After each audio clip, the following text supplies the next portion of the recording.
Olá, pessoal! Mais uma quinta-feira. Dessa vez a gente então com o quadro Papo com Neuro, que vocês adoram. Um papo super descontraído, divertido, leve e informativo, do jeito que vocês gostam.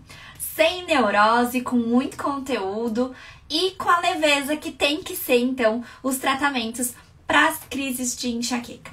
Vamos lá! Como vocês já sabem, a gente sempre comenta aqui, a gente sempre tem junto durante as nossas lives ou a garrafinha de água pra ajudar a gente a bater a meta hídrica, ou então o nosso chazinho. Comenta aí pra mim quem é que tá na turma da água, quem é que tá na turma do chá. Hoje eu tô de água por aqui. Tanto eu quanto o Dr. Lucas deixamos avisado sobre a live de hoje. E eu fiz um post pra vocês deixarem as dúvidas de vocês. Mas a gente já conhece vocês, a gente sabe que vocês são de última hora, que vocês mandam as dúvidas tudo no ao vivo. E é assim que a gente gosta, de live com emoção. Eu já vi o Dr. Lucas aqui, deixa eu chamá-lo. Peraí. Eu me embanando toda com esse trem. Até hoje eu não aprendi a mexer direito no Instagram, gente. É um absurdo. Conforme for surgindo as dúvidas de vocês, vocês já podem ir mandando aí pra gente, beleza? Olá! Ih, tô sem áudio, não tô te ouvindo. Será que sou eu? Meninas, comentem aí pra mim se vocês estão ouvindo. Eu não tô. Agora acho que foi. Agora foi. Deixa eu ver. Fala de novo.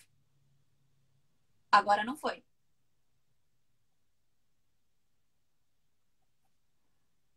Dr. Lucas hoje ele tá querendo ficar quietinho, fugir de perguntas polêmicas. Aí ele deu esse migué do microfone. Ali. Agora foi, eu acho. Não.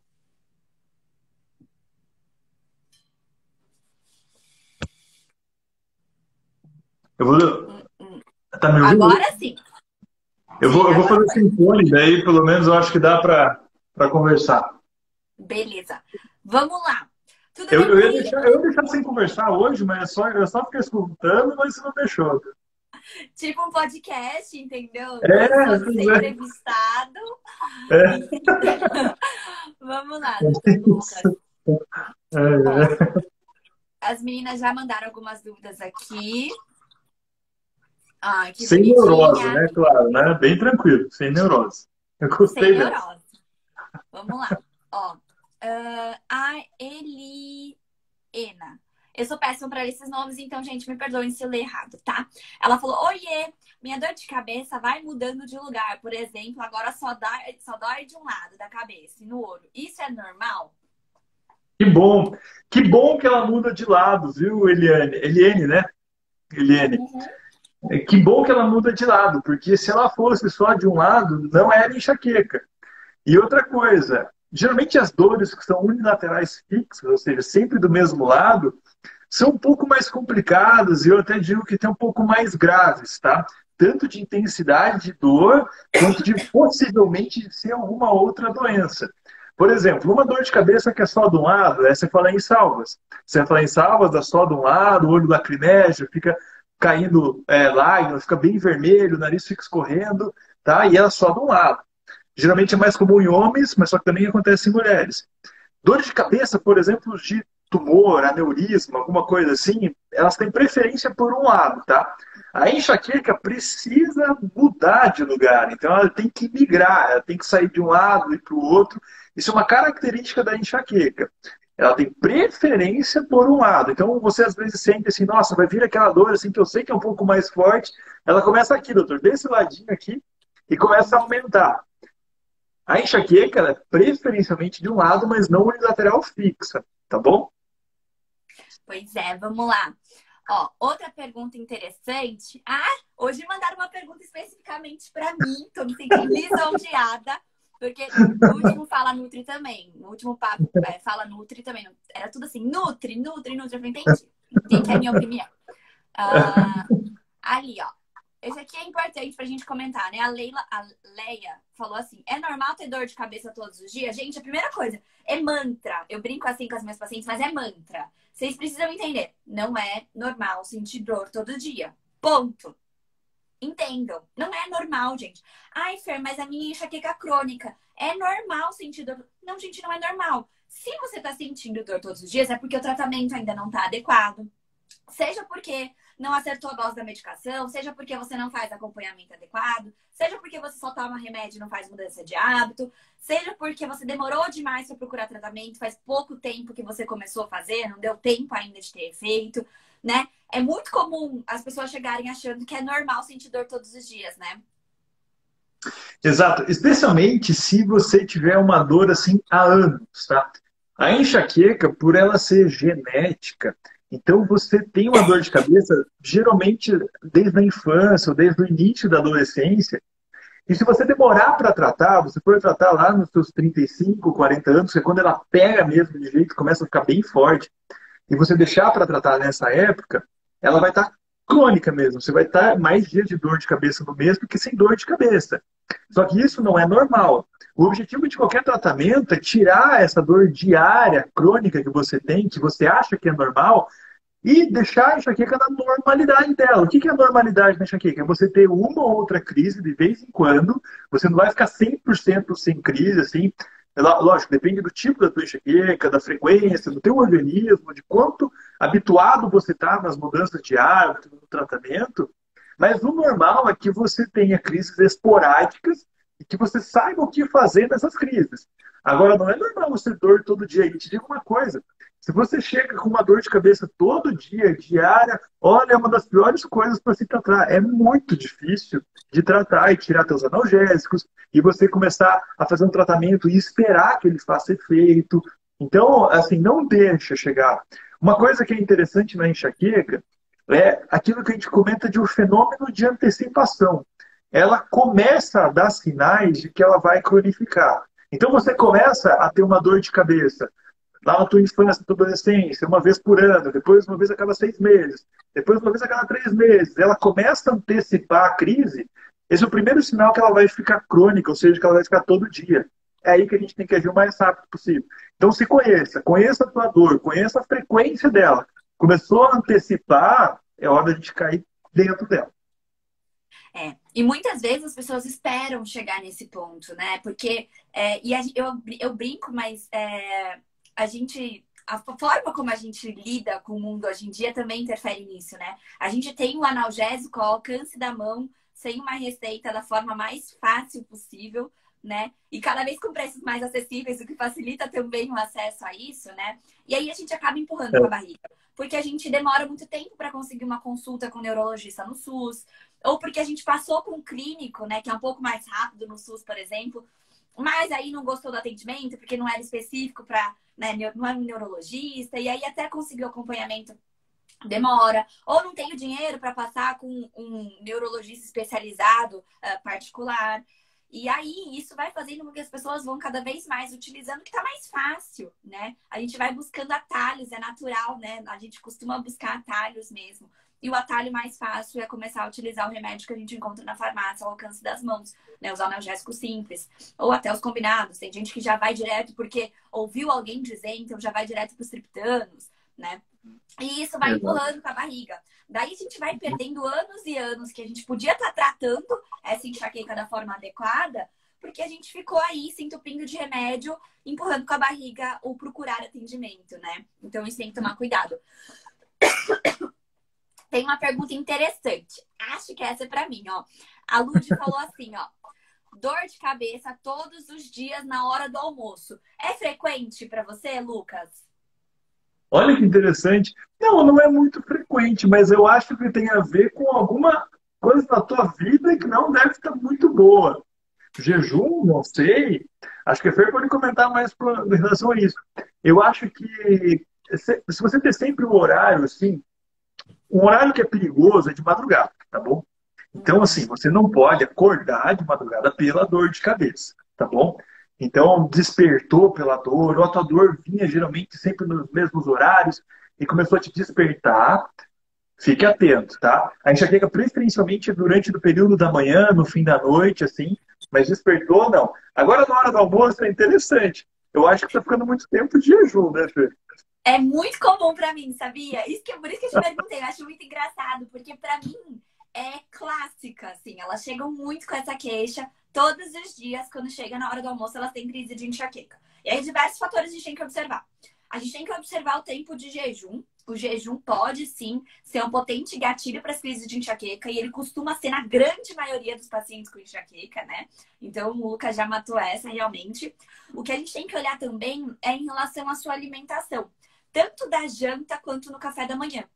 A gente pode estar tendo um gatilho alimentar presente aí, tá? E não necessariamente só um gatilho alimentar. Vamos lembrar a definição. Quando a gente fala em gatilho alimentar, é aquele que você consome, em até 2 horas você começa a sentir os primeiros sinais de crise. Tem gente que vai direto para a fase de dor, tem gente que começa com o pródromo, tá? Nos gatilhos alimentares. E é o que a gente precisa lembrar, tá? Que, por exemplo, o café que a gente toma lá pela manhã, não necessariamente ele vai ser um gatilho alimentar. Não necessariamente você vai tomar o café e dentro de 2 horas você vai começar a ter sinal de crise. Não. Mas ele deixa o seu cérebro mais estimulado e mais sensível.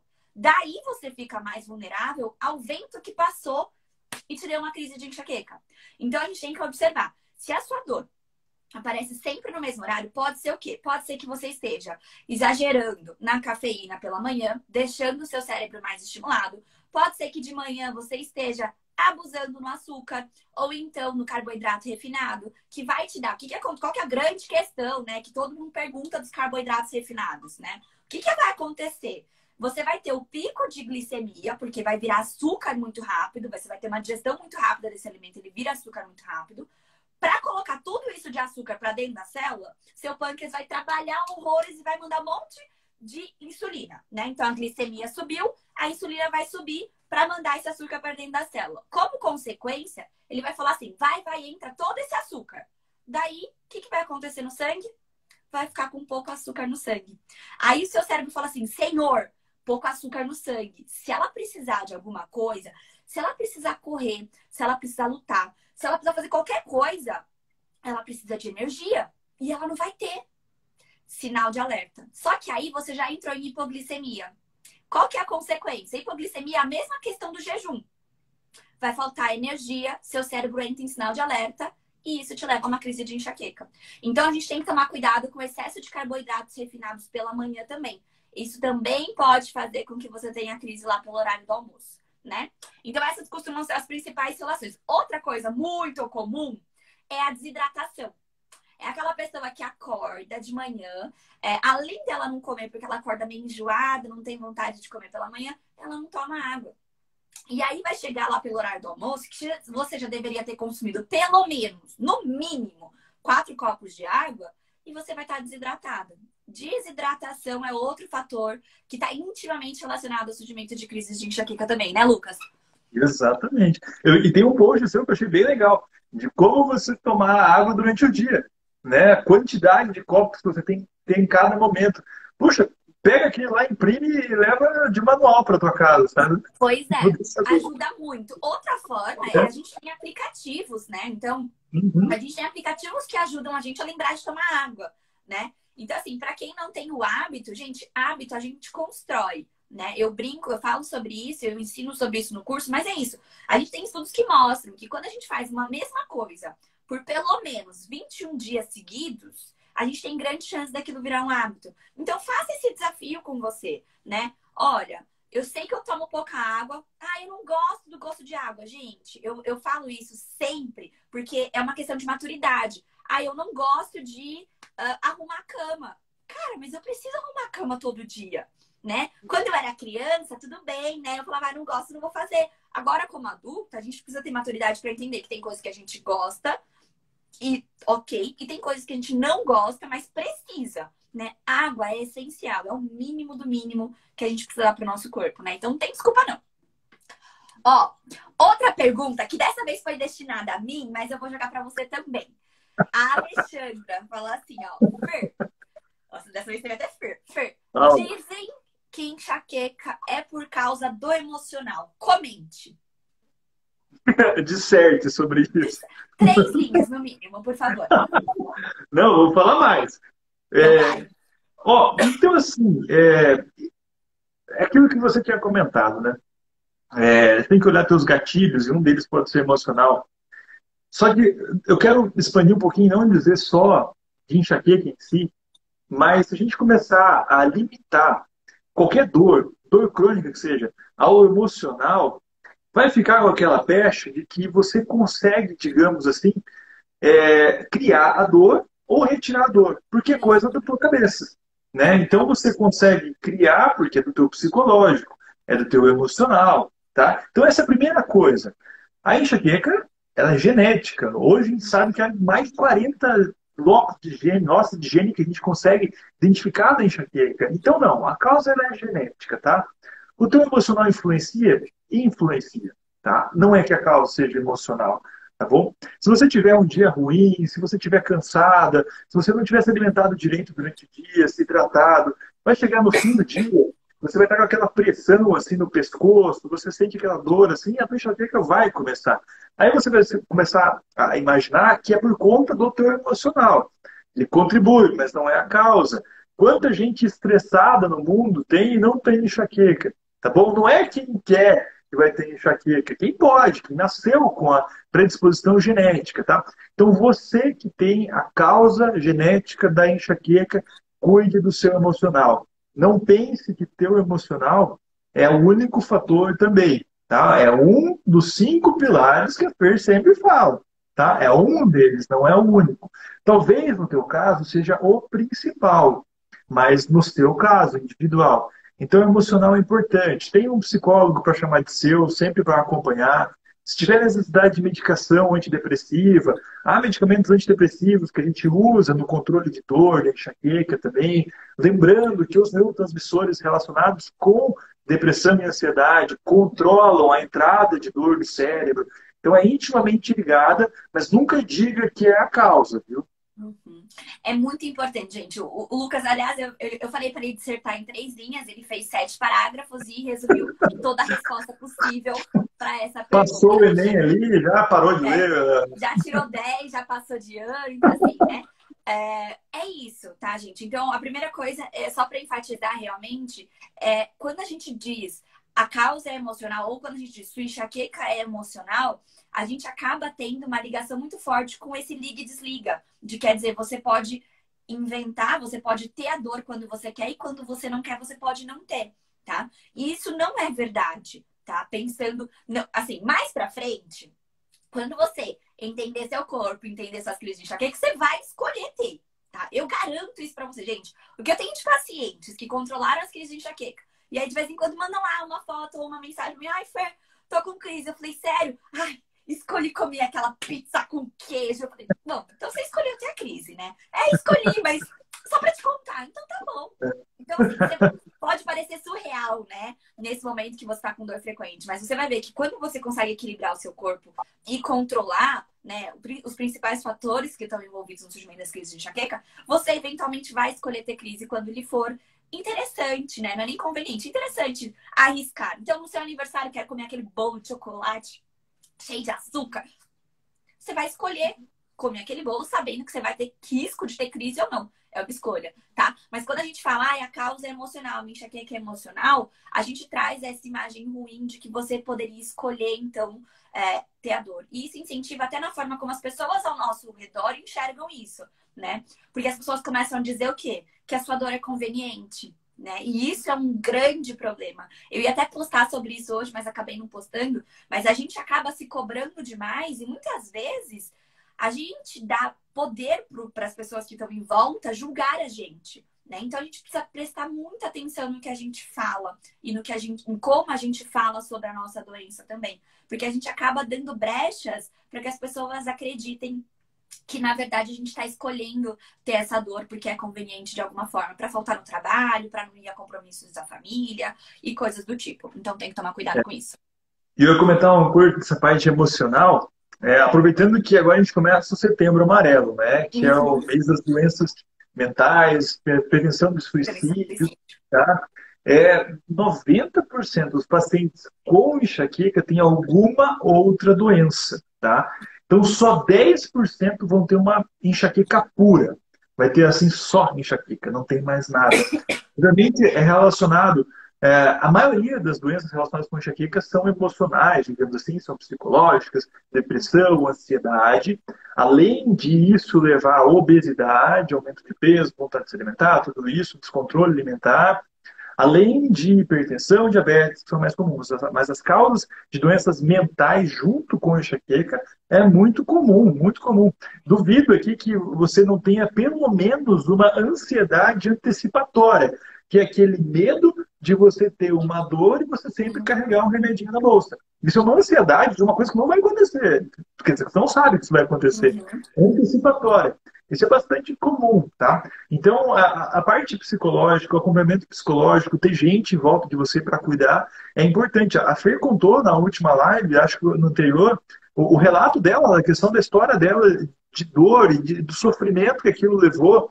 Então, não negligencie, não diga que isso é só coisa da tua cabeça, tá? E não deixe transparecer para os outros que isso é coisa da tua cabeça. Isso é neurológico, tá? É cabeça, mas não desse jeito que você entendeu. Não é voluntário, né? É da É, cabeça, mas não é voluntário, não é uma escolha consciente, não é uma escolha que você faz, né? E já que você tocou no assunto também, é muito importante a gente falar de rede de apoio, tá, gente? É muito comum que você se sinta desamparada, que você se sinta extremamente triste, que você se sinta frustrada. É muito comum, mas entenda, existe uma coisa que é comum e existe uma coisa que é normal. Não é normal. É comum, mas não precisa acontecer. Por isso não é normal. Tá? Então, é importante que você busque apoio, que você busque pessoas para. Antigamente, eu vou até comentar aqui com o Lucas, quando as pessoas começavam a falar muito de remédio aqui no meu perfil, eu apagava os comentários tudo. Porque assim, aqui não é lugar para ficar falando de remédio. E aí, no final, eu fui entendendo que, por mais que eu não concordasse, por mais que muitas falas delas não fossem certas, por mais que às vezes elas estavam falando, usa tal remédio, coisa que eu detesto, né? Tá todo mundo virando médico, indicando remédio. Eu percebi que esse era o momento e esse era o espaço que elas tinham para trocar. Então, hoje, por exemplo, eu deixo isso aberto, né?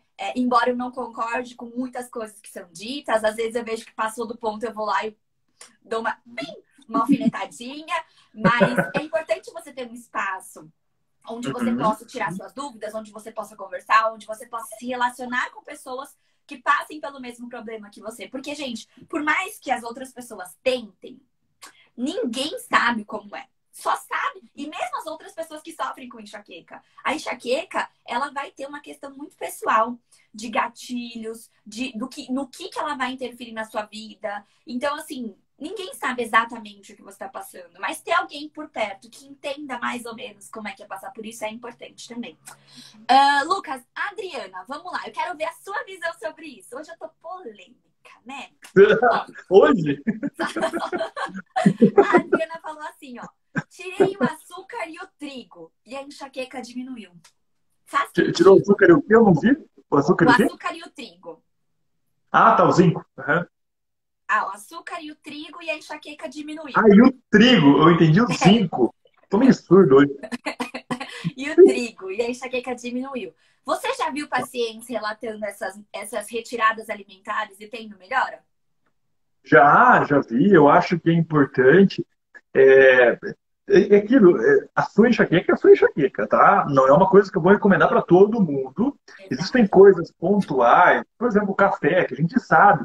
Bebida alcoólica, a gente sabe, tá? Existem alimentos inflamatórios, trigo e tudo isso, que açúcar que sim, pode causar leite, tudo isso. Só que lembre que isso é bastante individual. Há sempre aquela relação da intolerância ao glúten, né? Alergia ao glúten. É muito individual essa questão. E eu acho que assim, se você tirou o trigo e consegue ficar sem o trigo, sem o açúcar, e poxa, isso melhorou a tua enxaqueca, legal, é teu corpo, você conhece o teu corpo, sabe? Às vezes a mesma coisa para outra pessoa não vai ser aquilo que vai resolver. Às vezes, para outra pessoa, ela está precisando fazer exercício, que ela não faz. Né? Então, conheça o teu corpo, conheça os teus gatilhos e conheça aquilo que dá certo para você e o que não dá. Tem muita gente que o problema é a fase hormonal. Então, ela pode comer trigo, pizza, ela pode até tomar bebida alcoólica e não tem dor de cabeça. Agora, se ela pegar naquele período menstrual e não cuidar muito bem, não chegar bem no período menstrual, ela vai ter crise de dor. Agora, que para você foi bom, poxa, excelente, mantenha desse jeito, tá? Mantenha assim. Uma coisa que é importante comentar, Lucas, é que normalmente quando eu vejo pacientes que melhoram das crises, quando tiram alimentos inflamatórios, né, a gente tem que olhar também para essa saúde intestinal, né? Então não adianta só tirar por quê? Porque é muito difícil você viver sem açúcar, sem trigo, sem alimentos industrializados pro resto da sua vida, tá? É difícil e é sofrido, tá? Porque aí você não vai ter as crises, então você volta a ter um convívio social melhor, mas você vai se limitar muito. Então, eu almoço na casa de fulano. Poxa, mas não sei, ela fez aquela macarronada, aquele macarrão sem trigo, e aí. Então, isso também vai interferir no seu convívio social, isso também vai ter um impacto na sua qualidade de vida. Então, o que eu costumo dizer para essas pessoas que, quando retiram alimentos pró-inflamatórios, então, o que são os alimentos pró-inflamatórios? São os alimentos que favorecem a inflamação. Quer dizer que todo mundo que comeu alimento pró-inflamatório vai favorecer a inflamação? Não. Isso vai depender de como está a sua saúde intestinal. Tem gente que mesmo coisas saudáveis, não vai digerir bem e vai inflamar. Tem gente que não. Tem gente que vai comer alimentos industrializados e não vai inflamar. Então, depende de pessoa para pessoa. Então, o que acontece? O que eu costumo sugerir particularmente? Fez essa retirada, funcionou para você? Mantenha ela por 3 meses. Mas nesses 3 meses, você cuida do seu intestino e equilibra todo o resto. Para que daqui 3 meses você consiga voltar a consumir esporadicamente esses alimentos sem ter crises. Então, acho que é uma estratégia importante que eu costumo utilizar e indicar para as minhas pacientes. Converso muito sobre isso também com a Luísa, a nutricionista. Justamente para quê? Para que a gente não tire a dor do seu dia a dia, mas a gente coloque outras privações para você. Não faz sentido. Você vai ter diminuição de qualidade de vida, não da mesma forma, mas também vai ter. E não é o que a gente quer, né? O nosso objetivo é sempre trazer a sua vida o mais possível para a normalidade, né? Até tem uma história, eu não sei onde é que foi que eu escutei, não sei nem se foi você que falou, não lembro, que, ou se foi uma paciente, tem tanta gente falando de enxaqueca que eu esqueci já, que ela começou a tirar o açúcar da vida dela, não tomava mais nada com açúcar, ela estava ótima da enxaqueca, estava excelente, até que ela foi um dia na casa de uma parente dela e que lá ofereceram um suco para ela. A hora que ela tomou, colocou na boca, ela falou assim, tem açúcar isso aqui, né? Ela falou assim, não, não tem açúcar. Ela falou assim, tem açúcar aqui sim.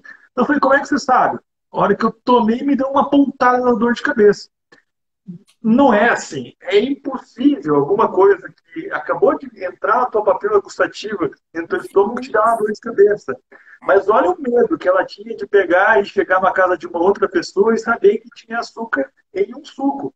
Então, ó, privação também, ansiedade também gera dor de cabeça. Tá? Então, isso que você falou é excelente. Tente por 3 meses, mas não tem uma vida de completa privação, de não se alimentar, você precisa ter um organismo em equilíbrio. Uma privação completa desse jeito não é equilíbrio. Não é equilíbrio, exatamente.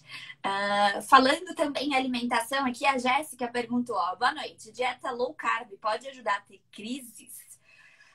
Na verdade... Eu queria a Luísa aqui, hein? Exato, estão confundindo os dias, Lucas, você sentiu, né?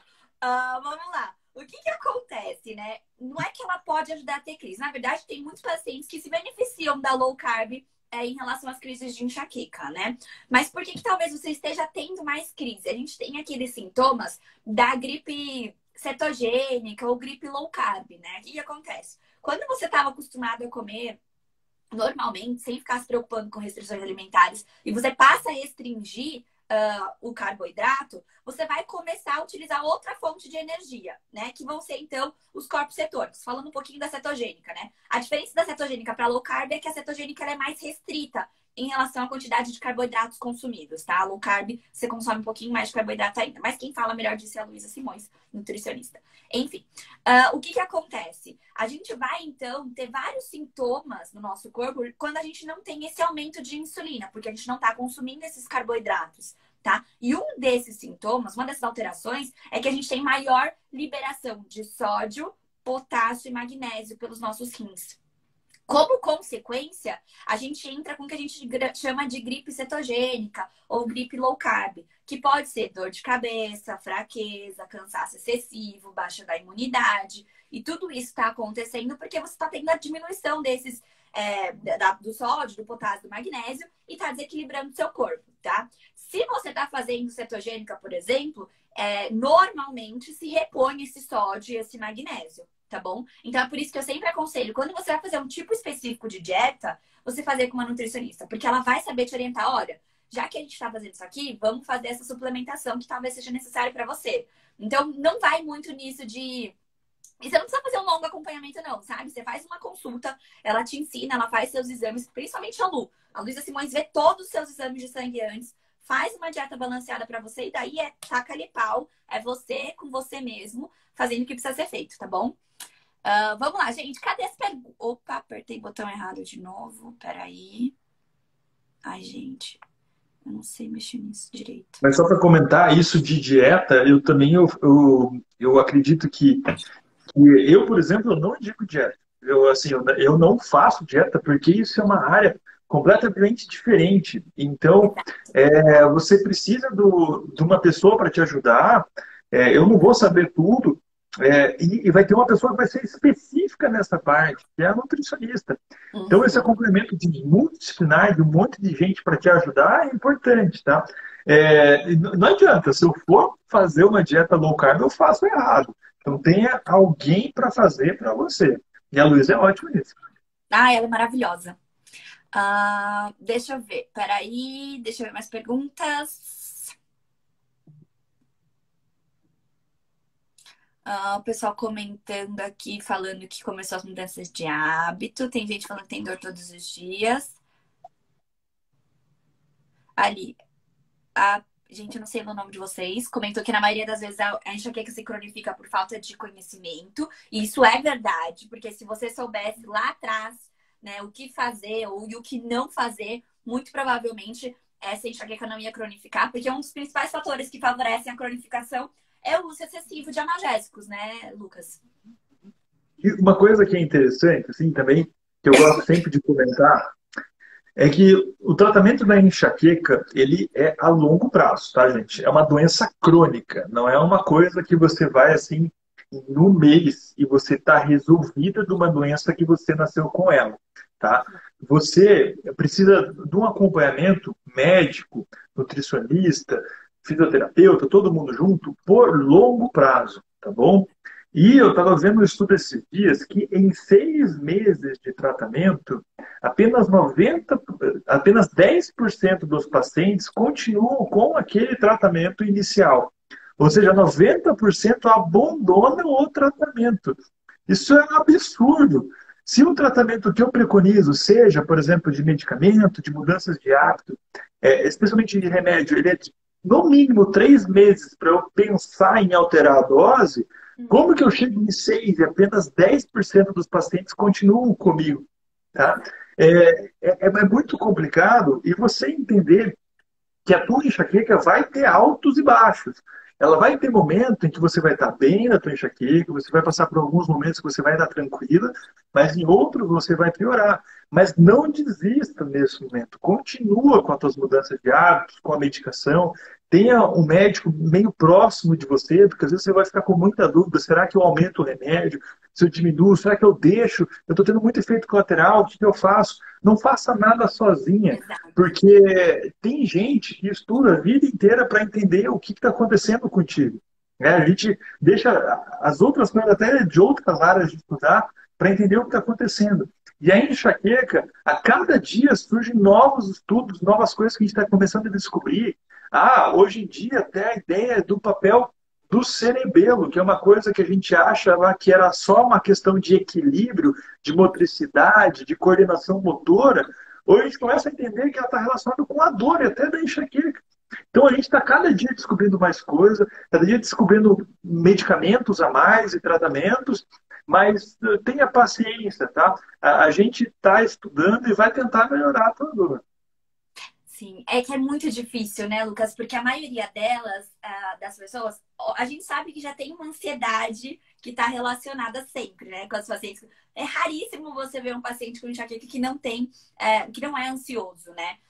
A gente fica até confuso, né? Se a ansiedade leva a dor ou se a dor leva a ansiedade. Acaba sendo um ciclo mesmo, né? E você não consegue sair disso. E o que eu mais vejo são são essas pacientes querendo resultados imediatos, né?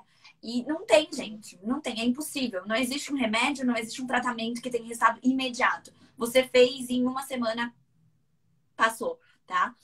É uma construção que você tem que ter, né? Você tem que ir desacostumando o seu cérebro com aquele remédio que você tá tomando todos os dias. Você tem que ir ensinando o seu cérebro como reagir a cada estímulo. Por isso que não adianta só você tirar tudo da sua vida. Você precisa ensinar aos poucos. Primeiro você tira por um tempo e depois você vai reintroduzindo todos esses fatores que são gatilhos para ensinar seu cérebro a lidar pontualmente com esses fatores. Então é um processo longo, né? Então o Lucas comentou, o remédio, por exemplo, ele leva 3 meses para ele começar a fazer efeito, para depois você passar no retorno e ele pensar em reajustar a dose, né? Porque sempre se começa com a dose mais baixa. E não necessariamente, não é porque não fez efeito nesses primeiros 3 meses que não vai fazer.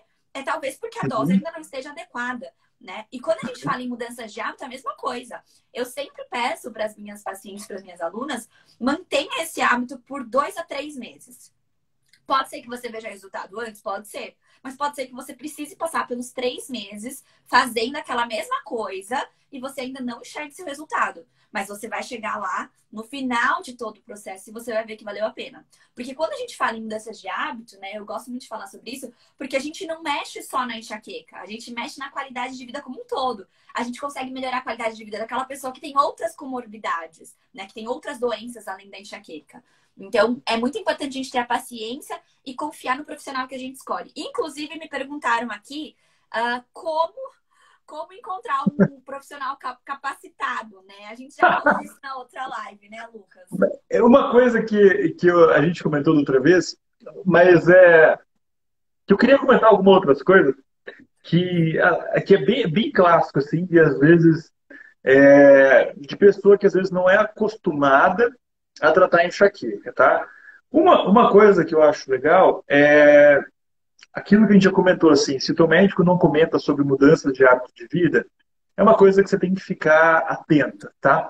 Mas eu vejo uma coisa mais grave, às vezes, alguns colegas que às vezes tentam tratar enxaqueca, que é falar que você vai melhorar completamente, tá? Isso, olha, eu já ouvi muito. E a gente que tem uma doença crônica, às vezes uma dor crônica, você é um pouco carente, às vezes você quer ouvir uma notícia muito boa, assim, que você vai melhorar, que você vai ficar 100%. E muitos colegas, às vezes, já na primeira consulta já falam isso, tá? Tenha um pezinho atrás se você ouvir isso. Porque eu queria muito, muito, muito curar todas as minhas pacientes com enxaqueca. É o que eu mais faço é estudar para tentar melhorar a vida de quem tem enxaqueca. Só que às vezes eu não consigo de todas. Então, se alguém falar isso para você, olha, eu vou curar a tua enxaqueca com um remédio, com uma injeção, com um procedimento que seja, fique atenta, tá? Isso não está certo, certo? Uma segunda coisa, que daí é uma coisa mais de feeling meu, assim, que eu vejo, foi isso que vem quando que você comentou. A gente começa qualquer tratamento de enxaqueca com a menor dose possível e com um remédio, tá? Mas, olha, muito difícil. Eu acho que eu nunca fiz isso na minha prática, de começar com 2 remédios ou dose alta, tá? Como que eu vou saber se um remédio é bom para você e que você não ficaria bom com um remédio, sendo que eu começo 2 de uma vez? Tinha um professor meu que falava assim que, igual no xadrez, você nunca deve fazer 2 movimentos de uma vez. Você deve primeiro fazer um movimento e avaliar a resposta desse movimento e depois você fazer um segundo movimento. Se você fizer 2, por exemplo, eu começo com amitriptilina e começo com propranolol para você, e você melhora, lá na frente, que eu já estou pensando em tirar o teu remédio, daqui a um ano, olha lá, qual que eu vou tirar primeiro? Não sei, eu vou tirar os 2 juntos. E daí você pode piorar da tua enxaqueca. Talvez você precisasse só de um, aí você diminui o efeito colateral, você não precisa dos efeitos colaterais dos 2 remédios, tá? Então, fique atento a essas 3 coisas, tá? Não falar de mudança de vida, alguém falar que vai te curar, tá? Porque não é Jesus para te curar, não é Deus para te curar completamente. E a terceira coisa é essa questão de começar com muito remédio, muita coisa ao mesmo tempo, sem nem te conhecer, tá? E eu vou falar, viu, Lucas? Eu sei que a gente comentou disso, acho que no nosso último encontro, mas a quantidade de mulheres que têm me procurado, que estão com as 3 classes de remédio, é surreal. É surreal. que elas vêm pra mim e estão com Tupiramato, estão com amitriptilina e estão com propranolol. E aí eu fico assim. Aí elas falam, Fer, o que você acha? Eu falei, eu acho que você precisa procurar outro neurologista. É isso que eu acho. Porque a maioria das vezes não são especialistas, né? E as pessoas precisam entender assim. Nem todo. A gente tem a clínica médica, tem um médico que se formou e aí ele vai fazer uma especialização. Daí ele fez em neurologia. Acabou. Mesmo que ele tenha feito a especialização em neurologia, ele ainda se especializa mais para tratar dores de cabeça especificamente, né? Então vai subnichando, você vai ficando cada vez mais estreito para você estudar só aquela coisa pequena, entre aspas, mas estudar muito sobre aquilo. E isso é um diferencial absurdo no tratamento da enxaqueca, né? Então você ter um médico que é especialista, um neurologista, que é especialista no tratamento de dores de cabeça, de dores, é muito importante, né? Lucas, vamos falar um pouquinho aqui que você comentou e atiçou a curiosidade delas que eu vi aqui, ó, sobre a dor de cabeça da madrugada. Por que ela é preocupante, Lucas? Olha, se alguém atiçou a curiosidade é porque já teve, hein? Então, ó, comentou aqui, ó. Ela falou assim, as minhas vêm de madrugada. Existem alguns sinais de alerta, tá? Que a gente fala para todo tipo de dor de cabeça. Um deles é uma dor de cabeça que te desperta de madrugada, tá? Há algumas correlações de doenças mais graves. Por exemplo, o aumento da pressão dentro da cabeça. E se você deitar e ficar muito tempo deitado, você vai ter dor e a dor vai te despertar durante a madrugada. E o que aumenta a pressão dentro da cabeça? Doenças ruins. Doenças como trombose, doenças como tumores, tá bom? Então, se é uma dor que te desperta de madrugada, ou então, se ela nunca veio de madrugada, sempre foi durante o dia, sempre foi no fim da tarde, foi na hora do almoço, e começa a vir de madrugada, puxa, marca com o teu neurologista. Não é demais, nesse momento, você fazer algum exame para a gente ter certeza que é enxaqueca. A enxaqueca sempre vai vir normal, tá? Uma dor de cabeça que é mais comum em idosos acima de 50 anos é a cefaleia hípnica, que é sempre de madrugada. Só que uma coisa interessante, geralmente o paciente não tem dor antes, ele começa uma dor de cabeça nova depois de 50 anos, tá? Então, qualquer mudança de padrão de enxaqueca, de sua dor de cabeça, especialmente de madrugada, ó, liga um alerta, tá? Vá com o teu neurologista. Uma coisa que eu já vi acontecer é pós-Covid, de às vezes fazer trombose de seio, coisa mais grave, e mudar o padrão da enxaqueca. O que é mais comum do Covid é fazer uma dor de cabeça mais longa, mais prolongada, um Covid longo. Agora, que se você teve Covid, você tem enxaqueca, tua dor mudou o padrão, especialmente de madrugada, fica com a pulga atrás da orelha, tá bom? Então a resposta que o Lucas deu serve para a Adriana também, que a Adriana comentou. A minha dor é às 3 da manhã, acordo com dor, o que fazer? Né? Então o primeiro passo é investigar. Outra questão que é importante a gente lembrar também é que esses pacientes que costumam acordar sempre, não necessariamente com dor, tá? Mas as pessoas que costumam acordar sempre entre 3 e 4 horas da manhã, a gente tem que dar uma olhadinha como é que tá o seu cortisol, tá? O hormônio do estresse. Muitas vezes está relacionado a esse cortisol que está desregulado, tá? Então aí, basicamente, mudança de hábito te ajuda a regular esse nível de cortisol, melhorar a qualidade do sono, horário regular de dormir, prática regular de exercício físico, cuidado do horário das alimentações. Tudo isso vai ajudar você a regular esse cortisol. Então, é uma questão que também pode ser observada, mas quando você não acorda com dor, quando você simplesmente acorda entre 3 e 4 horas da manhã. Agora, se você está acordando com a dor, aí é como o Lucas disse, busque um atendimento médico para avaliar direitinho, tá bom? Vamos lá, esse é para você. A Andréia perguntou, doutor, toma amitriptilina. Ontem acabou uma cartela. Não comprei mais. André, eu te respondi no Fermo Explica. Mas vamos lá. Ela não gostou da minha resposta. Ela perguntou pra você, Lucas. Toma amitriptilina ontem. Acabou uma cartela. Não comprei, mas devo continuar tomando. Tenho tupiramato. Posso tomar no lugar da amitriptilina? Ah, não foi essa a pergunta que eu respondi, não. Foi outra. Não foi. Não, André, não faça isso, não, sabe? Olha, eu sinceramente, o que eu faço, né?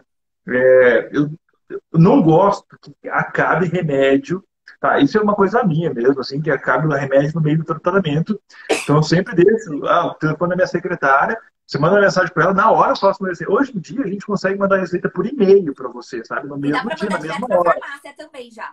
E direto para a farmácia, vai lá e compra. Então, É inadmissível você ficar sem remédio. E mais inadmissível é você trocar o remédio ainda por um outro, tá? Você imagina que se você tirar um remédio de uma vez, de uma hora para outra, você já vai se sentir mal, já vai ter efeito colateral. Se você vai começar um segundo que vai ter efeito colateral junto, eu não sei a salada que vai virar na tua cabeça, de remédio tirando e colocando ao mesmo tempo. Talvez você precise do topiramato e não uma amitriptilina, não sei, mas não faça isso, tá? Entre em contato com o teu médico, pegue uma receita para ele de volta, depois marque uma consulta para você ver se precisa mesmo da amitriptilina, mas não faça isso, tá? Não é legal. É. E quer ver? Ainda mais que a gente tem que lembrar também que a amitriptilina e topiramato são remédios de classes diferentes também, né? Não que você Com pudesse certeza. continuar com um da mesma classe, mas é que os efeitos colaterais potencialmente seriam ainda mais distintos, né? Do que você está acostumado. Sim. Então tem que Uhum. tomar cuidado. Deixa eu responder a Lud, que a Lud pergunta aqui, ó. Qual consumo diário? Qual consumo diário de consumo de água? Os copos. Tem um post no meu feed mostrando sobre os copos, mas em relação à conta, gente, 35 ml de água vezes o seu peso. Vai dar a quantidade de ml de água que você precisa tomar no dia para que seu corpo funcione adequadamente, tá? Pode fazer a conta aí. Quem já fez a conta, comenta aí para mim quanto é que deu as contas de vocês. Eu sei que todo Nossa, mundo vai dar muita água. dá Eu água já... pra caramba. Pois é, mas é muito importante bater a meta hídrica. Eu tô cansada de ver pacientes, na verdade a grande maioria são seguidores, que começaram a bater meta hídrica e falaram, Fer, mas foi a única coisa que eu mudei, porque era mais fácil de começar a tomar água, né? Porque custa R$ 0. Então, assim, foi o que eu comecei a fazer. E, de repente, as minhas crises começaram a diminuir. Aí Hum? você fala, tá aí. A gente até tem alguns estudos que falam sobre a água e é meio contraditório, né? Ah, a água diminui a crise de enxaqueca, né? Mas a gente sabe que talvez ela não ajude na crise, enquanto você está em crise. Mas na prevenção, sim, porque a desidratação é um gatilho, né? Costuma ser um gatilho, né? Ali, deixa eu ler a pergunta da Dri. Ela falou assim, tenho essa dor que o doutor falou, de despertar com dor latejante e sempre lembro que estava sonhando. Tem alguma relação com Olha, sonhos, é uma Lucas? coisa que eu não comentei também, inclusive, é a questão de apneia do sono, tá bom? Então, às vezes, se você tiver um pouquinho gordinho, assim, um pouquinho acima do peso, você pode ter mais predisposição de ter apneia do sono e você ser despertada também com dor durante a noite, tá? O sono, geralmente, o sonho, desculpa, quando acontece, geralmente é no sono REM que você tá. Não há uma grande relação ainda hoje em dia da fase do sono com você acordar com dor de cabeça. Não tem muito disso, pode ser qualquer fase. Mas lembre disso também, às vezes, de apneia do sono, tá? Aí a Eliana fez um comentário que eu vou ler aqui, achei interessante. Mais uma daqueles comentários que as pessoas ficam com medinho de contar e quando contam, várias pessoas se identificam. Ela falou assim, o que eu vou relatar parece mentira, mas fazer sexo durante a crise de enxaqueca some. Essa é novidade pra mim. Essa é novidade pra mim. Sabe por quê? Porque a grande maioria das mulheres, né, quando tá em crise, ela fala, sai daqui, É, nem chegue perto de mim, né? Mas existe, né? Existe uma uhum, lógica, né, pra você sentir uma melhora. Faz sentido, na verdade, né, Lucas? claro. Agora eu vou falar o contrário, tá? Se você está sem dor de cabeça e tem uma relação sexual e tem dor, isso é perigoso, tá bom? É da É. mesma forma que acordar de madrugada com dor de cabeça, uma dor de cabeça durante o ato sexual ou na fase orgástica, é uma dor de cabeça, um sinal de alerta, tá? Então, até geralmente a gente precisa fazer exame meio rápido para descartar, especialmente aneurismas, tá bom? Agora, se no teu caso faz bem, na próxima receita eu vou escrever para minha paciente isso aí, tá bom? É, faça amor. Pronto, aí resolve. Se crise, né? Não tome paracetamol, faça amor. Funciona. Pronto, aí. Mas aí, comenta aí pra mim quem é que se identifica e quem é que também tem essa relação que percebe melhor. Tem bastante gente comentando aqui sobre a ansiedade, os fatores emocionais. O Japa, acho que é o Japa, mandou assim: qual o tratamento mais avançado na enxaqueca no momento? Lucas, conte-nos sobre as novidades. Falando isso, tem congresso daqui a pouco, né? Pra nos Pois atualizar. é, pois é. O mais avançado, assim, mas é uma coisa que eu quero comentar. Não quer dizer que o mais avançado seja o melhor, tá? Exato. Então, isso é uma coisa importante. A gente tem muita coisa em estudo, especialmente relacionado com o CGRP, aquela molécula que inicia a dor de cabeça. Tem medicações ainda que nem chegaram no Brasil, que são para crise de dor de cabeça, os gepantes, que a gente Eu tava chama. lendo sobre Tem eles ontem. estudo. Pois é. Existem alguns estudos de outras proteínas que não o CGRP, como o PACAP, que a gente está estudando sobre isso, tá? Agora, sim, às vezes o bom e velho propanolol faz mais efeito do que se você gastar R$ 1.000 num anticorpo monoclonal, tá bom? São ótimos tratamentos, são remédios muito bons, que às vezes melhora muito mais do que as outras medicações que você já tenha tomado, mas não tenha, na enxaqueca a gente não pode considerar isso, sabe? Que os novos são completamente melhores, são excelentes, assim. Não, mas talvez no teu caso seja. Então, o que é de novo? O que é de novo? São os anticorpos monoclonais, que são aqui as medicações que são guiadas por CGRP, seja por ligante, seja para a molécula em si, que ela age no começo da crise de enxaqueca lá no grão do intestino. Essas são as maiores novidades que a gente tem hoje aqui no Brasil, tá? Lucas, uma dúvida sobre o CGRP. Na sua prática, você tem indicado só com pacientes que tentaram as medicações tradicionais e não funcionaram? Ou já aconteceu de você chegar com o paciente pedir o CGRP, queria, né, as injeções dos anticorpos monoclonais para tratamento de enxaqueca, que você acabou indicando? Olha, sinceramente, nunca chegou para mim esse paciente. Porque geralmente os que chegam para mim já são refratários, né? Já Uhum. tentaram outras coisas. Não há contraindicação de você já começar o anticorpo monoclonal para o paciente que quer e que ele entende os riscos de outros tratamentos, os riscos do anticorpo monoclonal. Ele é indicado tanto para enxaqueca episódica, então, assim, acima de 4 dias de dor de cabeça no mês, você já pode usar um anticorpo monoclonal, tá? O que geralmente eu faço, assim, isso é uma prática minha, assim. Eu começo primeiro uma medicação mais simples, assim, porque às vezes o que eu vejo é o paciente conseguir comprar as primeiras doses e depois não manter o tratamento, tá? Hoje a gente tem remédio para enxaqueca que tem no SUS, que você consegue pegar. Até isso é uma coisa interessante que eu ia comentar, esqueci. Questão de tratamento secário, tudo isso, tá? Uhum. É, há tratamento de enxaqueca no SUS, tá? Eu, inclusive, eu trabalho no SUS também. Um dia na semana eu trabalho. E há equipes, as equipes mais, digamos assim, mais avançadas no estudo de enxaqueca estão no SUS. Isso. Estão, por exemplo, na Unifesp, estão na USP, aqui na Federal, tá? Talvez demore para você chegar no especialista desse Mais tipo, em vista, né? mas há equipes que fazem isso. Às vezes, se você se informar lá no teu posto de saúde, às vezes o tratamento do médico lá do posto de saúde não consegue, ele vai te encaminhar para um serviço terciário, tá? Mas existe tratamento no SUS para enxaqueca. Então, não precisa assim, puxa, eu não consigo tratar, não estou conseguindo comprar anticorpo monoclonal. Puxa, vamos tentar o que a gente tem no SUS, tá? Uhum. E essa é uma dica importante, na verdade, né, Lucas? Falando isso, vale até um post. Principalmente as faculdades federais, as faculdades públicas, de uma forma geral, é muito difícil você ver uma faculdade de medicina, seja ela federal, seja ela estadual, que não tem um ambulatório de cefaleia. É muito difícil isso acontecer. E é lá nesse ambulatório que estão as pessoas que estão totalmente focadas a tratar dores de cabeça geral, tá? Não só enxaqueca, mas dores de cabeça geral. Então, é um excelente caminho para você que não tem condição de passar com um médico particular, por exemplo, ter um atendimento com excelente qualidade. E isso que o Lucas comentou é verdade.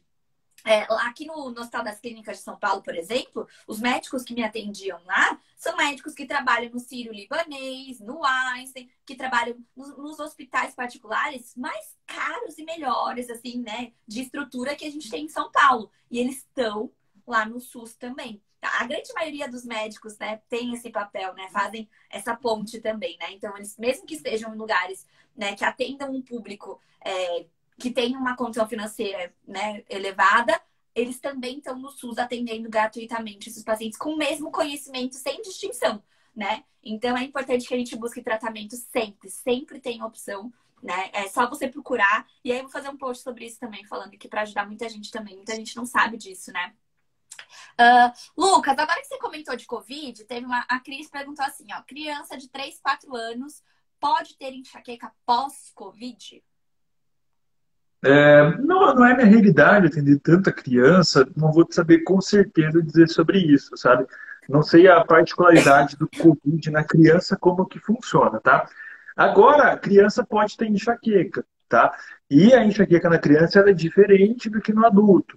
Ela vai se manifestar mais como dores abdominais, como náusea, como vômito, como uma dor inexplicável na barriga, que você não sabe de onde que vem.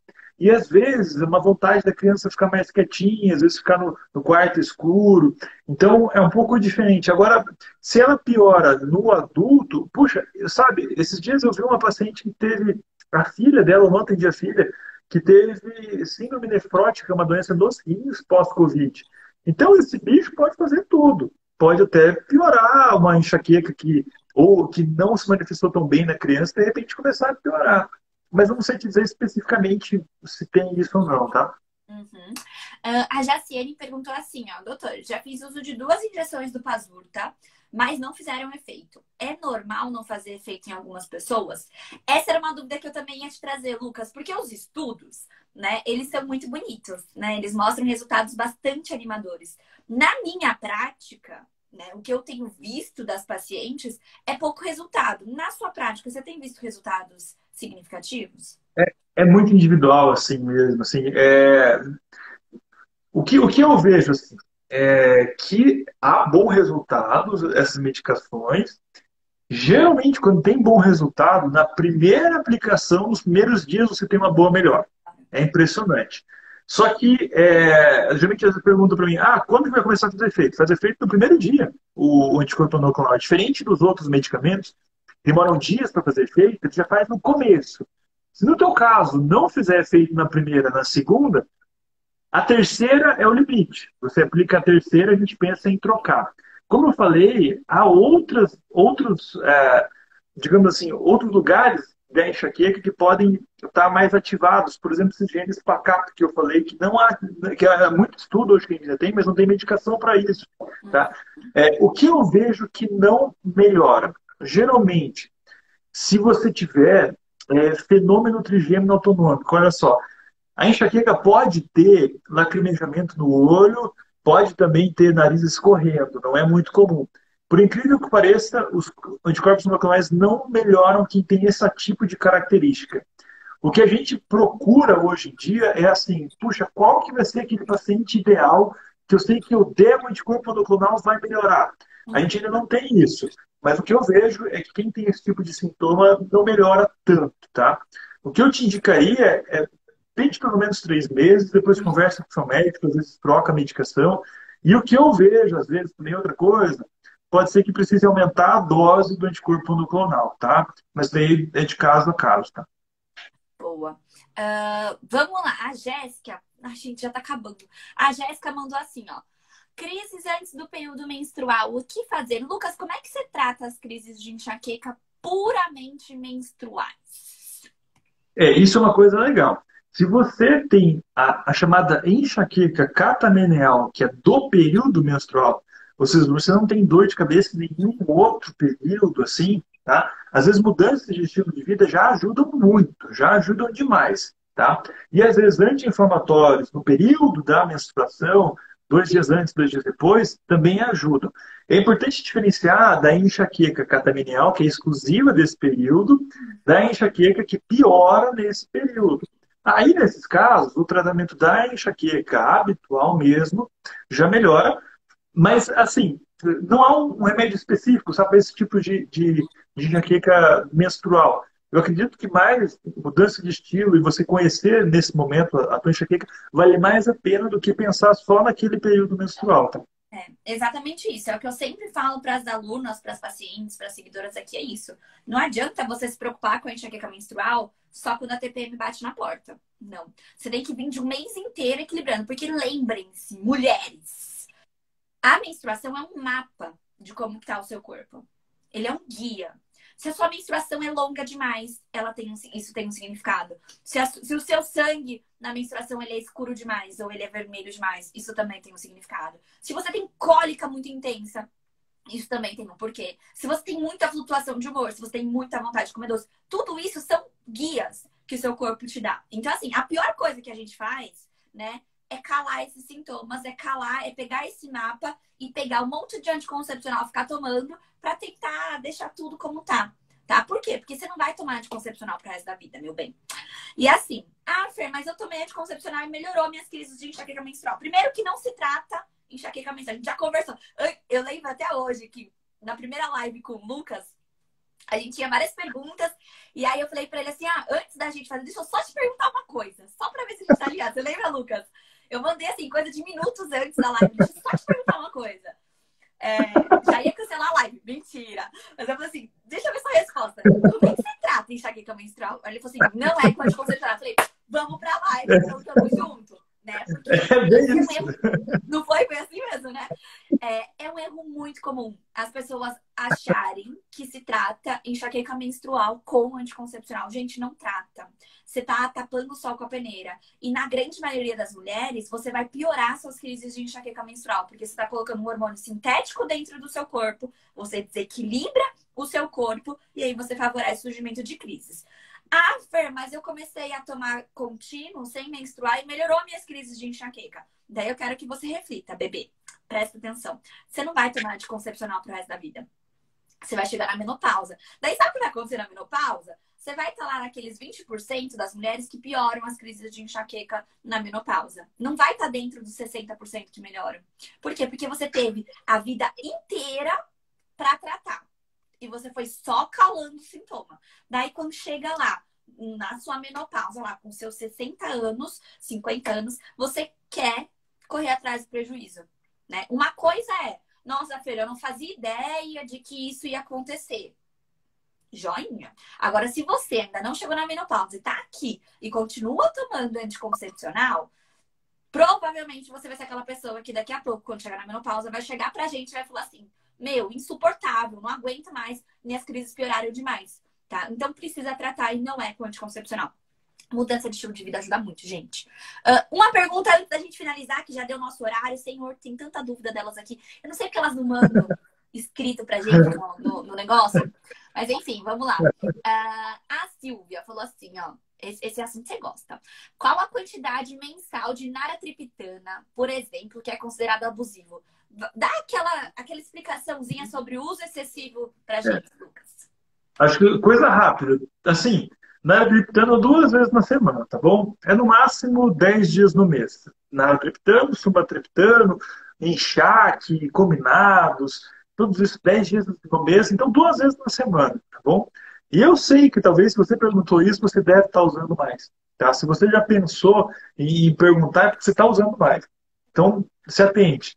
E os outros remédios analgésicos simples, de pirona, paracetamol, analgésico como ibuprofeno, 3 dias na semana, 15 dias no mês, tá bom? No máximo, no máximo, no máximo, no máximo, tá bom?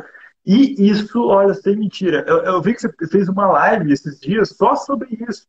Gente, vai lá e assista, porque é muito boa mesmo, muito boa. Você tem que pensar que quando você chega com excesso de analgésico, é muito difícil da gente conseguir tirar.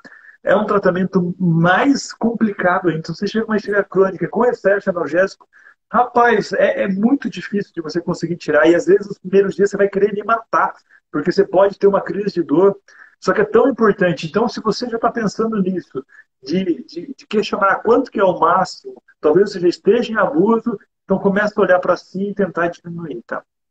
Importantíssimo. E eu tô vendo que tem muitas dúvidas aqui sobre anticoncepcional. Gente, vamos fazer uma live sobre isso. Não tem problema. Vamos fazer uma live de enxaqueca menstrual depois. A gente faz um bate-papo sobre isso também. Acho que é isso, Lucas. O resto agora são perguntas sobre... Já deu horário, na verdade. A gente poderia até responder mais perguntas, mas já deu nosso horário. Então, da próxima vez, mandem as perguntas por escrito, que a gente dá prioridade para aquelas perguntas que estavam escritas pra gente. Fica mais fácil pra gente organizar até uma linha lógica, assim. Mas eu sei que vocês gostam com emoção. Eu também gosto. O Lucas já tá acostumado, né, Lucas? Com emoção.